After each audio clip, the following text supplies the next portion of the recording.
The sound of a hacksaw dropping to the floor makes Jonathan Hale instantly throw himself into a dark corner, his hand pressing the loose switch of a flashlight with a shattered lens. Diffused light from the cracked lens sweeps across a wooden box, forcing him to press the scratched metal body into his thigh to block the leaking halo. A chipped glass edge cuts into his wrinkled palm, leaving a blood streak on the steel casing as he flips the flashlight body over in the dark. Jonathan Hale, a former pathfinder in Operation Varsity on the Rhine in 1945, drives his veined, age-spotted hand hard onto the jammed switch of the flashlight to kill the leaking beam. A gaunt arm clamps the flashlight's steel body, pressing the broken lens down onto the wooden floor until chipped glass grinds with a squeal into sawdust. He rubs his finger across the broken lens, making the shards click against each other as he tries to keep light from slipping through the door crack. He keeps this flashlight because it signaled a lethal threat when modern devices began emitting mechanical fault alarms. The jammed switch keeps the light from shutting off, forcing Hale to cover the spider-cracked lens with his shirt hem to smother the leaking glow. Hale fumbles twisting the stuck flashlight body, the butt slamming into plier handles, knocking a metal block off a wooden shelf with a harsh clatter. He grips the dented steel body with both hands, wrenching the threaded metal retaining ring to steady the bulb, shaking behind the shattered lens. Scattered light from the cracked lens reflects into his eyes as Hale shakes the flashlight hard, forcing him to turn the metal body down under the dark shelf. Wind hammering the shed door makes Hale remove the battery cap, the inner spring popping out and striking the flashlight's scratched metal body. He pulls the hollow steel casing to his chest, back against a wooden wall as cold from the metal seeps into flesh through the gaps of his fingers.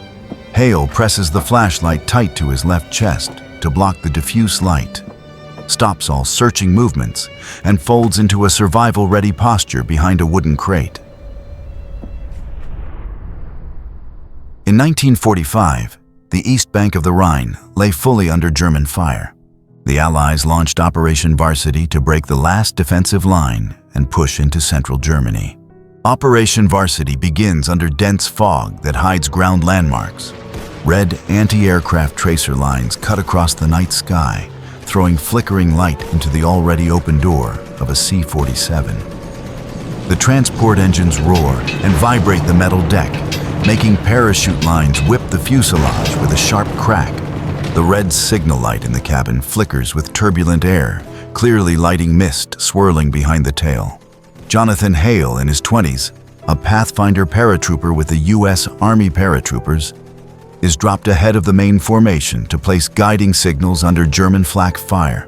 He grips the oil-smeared door edge, tightens the cross strap of the Eureka beacon gear at his waist, and drives the metal safety lock ring down. Hale presses the broken lens of his signal flashlight into his palm to stop light leakage as the aircraft bucks. Hale's boot slams the door edge at the whistle, driving his body straight into the cold slipstream behind the aircraft. The parachute jerks hard on his shoulder and spins Hale in low fog clouds above the Rhine.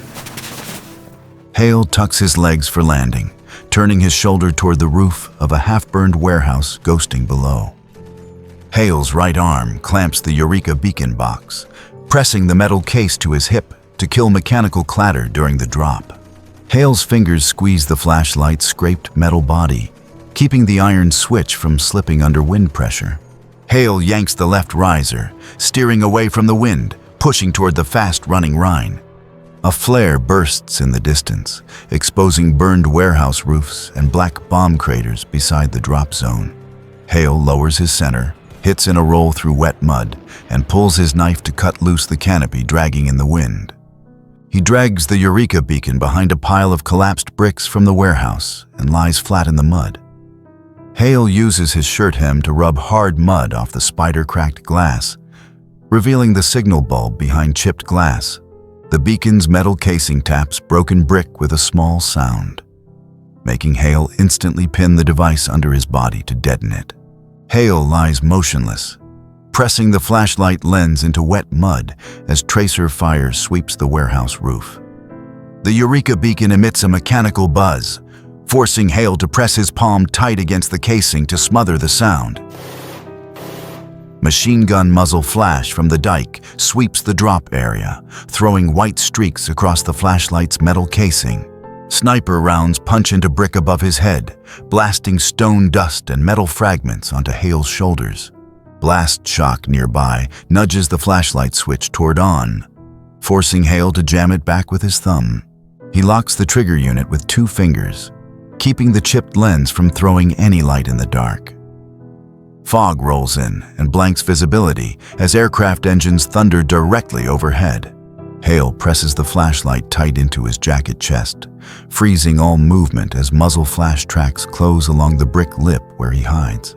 Hale's fingers clamp the beacon's metal shell, forcing it down into mud as bullets chew apart wall sections around him. The C-47 engine noise overhead drifts off the drop zone, forcing Hale to keep a finger hard on the flashlight switch position. German machine gun fire rips apart the cover wall, dust coating the chipped lens and threatening to nullify the manual guide point.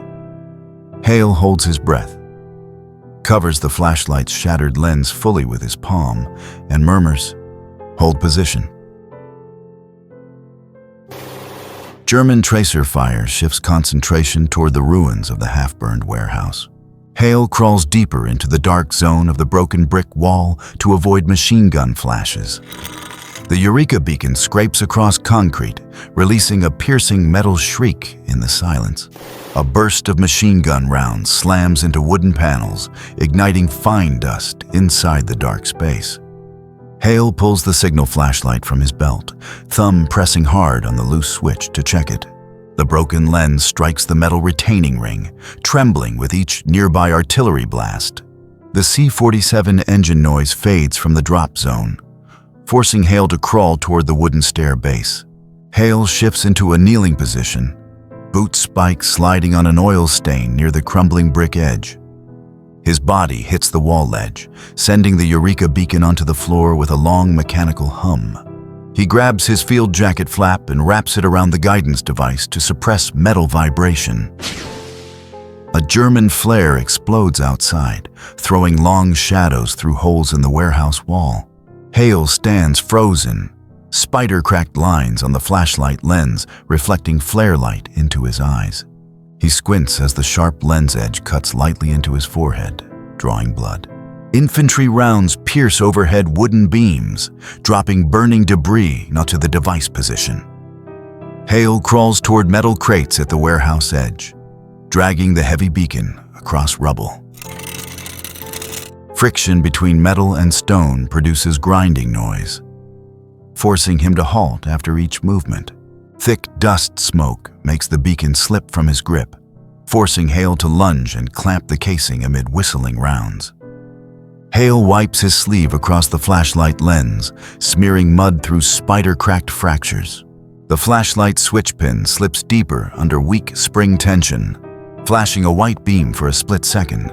Hale instantly rolls beneath a burned beam, using his body to seal the leaking glow.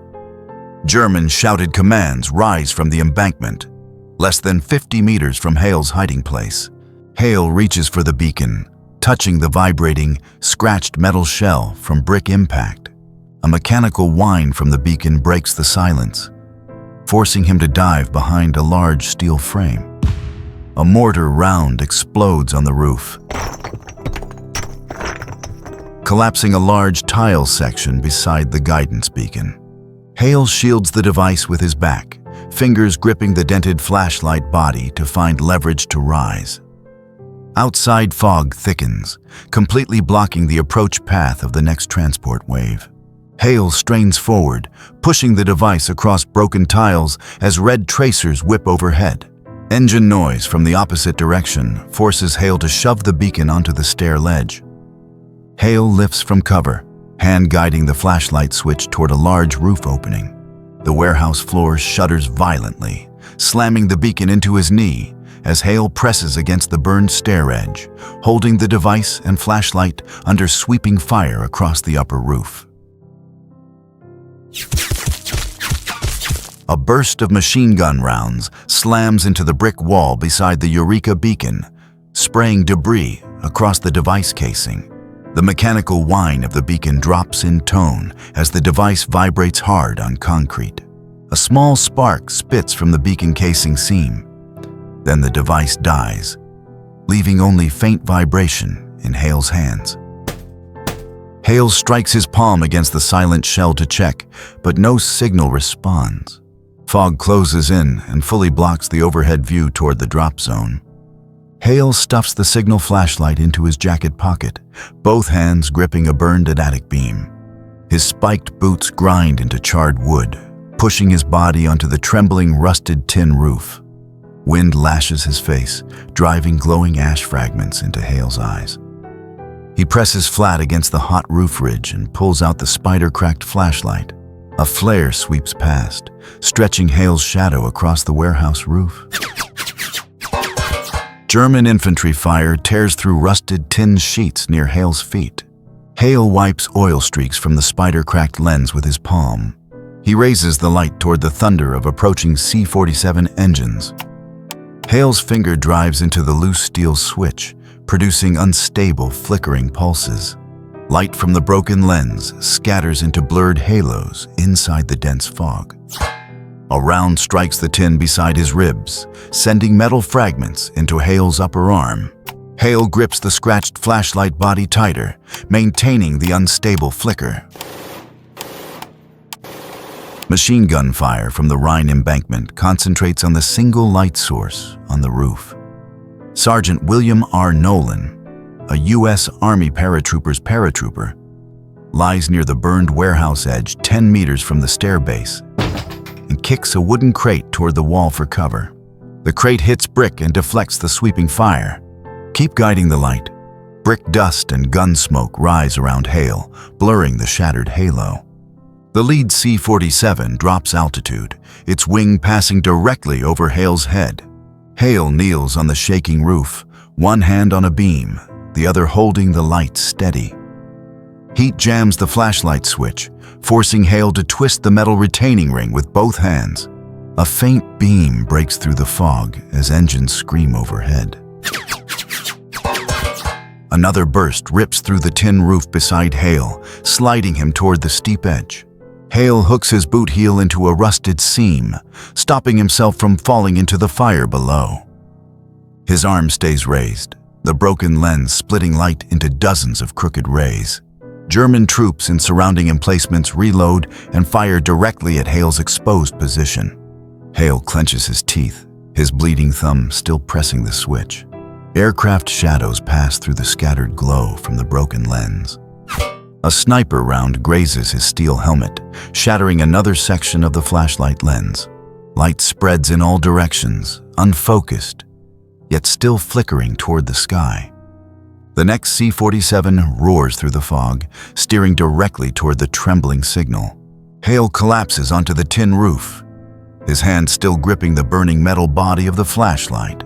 The broken lens is coated with smoke and blood, the internal light fading, then flashing again. German machine gun fire continues to rake the roof as enemy flares expose Hale's crawling position. Hale's hand slips from the loose switch, dropping the flashlight to roll into a rusted roof seam. Hale stretches forward toward the sliding light as enemy fire converges upward in unison. The sound of a wrench hitting the concrete floor makes Jonathan Hale instantly duck behind a wooden shelf. He presses his shoulder into sawdust sacks, eyes locked on the half-open door. The metal impact triggers his reflex to clamp a hand over his field jacket pocket, holding the flashlight.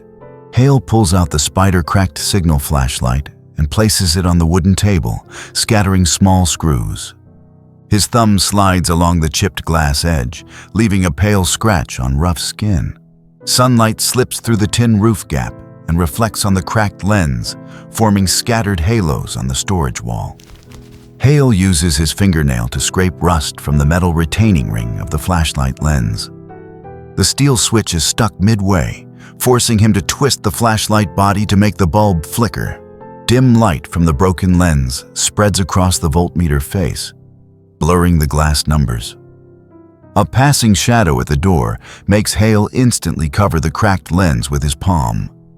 Hale says, "Do not touch it," when he sees his nephew move toward the flashlight on the shelf. He drags the light toward the dark corner of the workbench, producing a metal scrape on oak. Wind whistles through the tin roof gaps, making Hale look up at the ceiling in transport engine rhythm. He grips the table edge with both hands until the joints rise under thin skin. Broken glass pieces click inside the flashlight each time Hale shifts his seated position. Hale places the flashlight beside the old dust-covered Eureka beacon under the tool table. His fingers trace German fire dents along the beacon's metal casing. A flicker from the cracked lens jumps onto the wall as Hale accidentally touches the loose switch pin. When darkness fills the storage room, Hale does not turn on electric lights, only gently twists the flashlight ring. Diffused light from the spider-cracked lens lifts onto the ceiling as a weak halo. Hale places the flashlight on the wooden shelf beside his resting bed, aiming the lens at the only doorway. The war light exposes dark corners filled with sharp metal tools. He lies on the old mattress, eyes fixed on the flickering halo from the chipped lens. Hale's arm rests ready to reach the flashlight if engine noise rises from the valley. The wall clock ticking is drowned by the faint static of the dying flashlight bulb. Hale lies motionless inside the dim glow of the broken lens, his hand still one palm's length from the flashlight body. The engine sound of a low-flying civilian aircraft over the valley makes Jonathan Hale instantly grab the flashlight from the wooden bedside shelf. The dry click, his arm tightens around the scratched metal body, his thumb pressing hard on the steel switch with a dry click.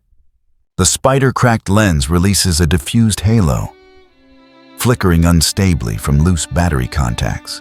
A young person enters the room and reaches toward the flashlight on the shelf.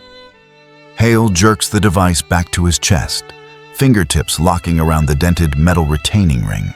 The ceiling fan blades above produce a dull hum overlapping the fading aircraft noise. Hale squints as fragmented light reflects from the chipped lens into his pupils, forcing him to angle his body. He sets the flashlight back in its place on the shelf edge, the broken lens facing directly into the hallway darkness. The diffused halo leaks through the cracks, illuminating a long streak across the wooden floor leading to the door. The chipped glass edge cuts into Hale's palm as he adjusts the beam angle a few millimeters more. A gust slams into the window, freezing Hale's body as his breath stops for several seconds. He presses his elbow against his ribs, keeping the flashlight body from shaking on the rusted wooden shelf. The flashlight glow fades, then flares again with the floor vibration from footsteps in the hallway. The young person steps back, standing outside the trembling diffused light near the wall base. Hale releases the flashlight, but keeps his fingers curved around the scratched steel casing. Jonathan Hale's fingers remain locked in a ready grip position on the metal body in complete darkness.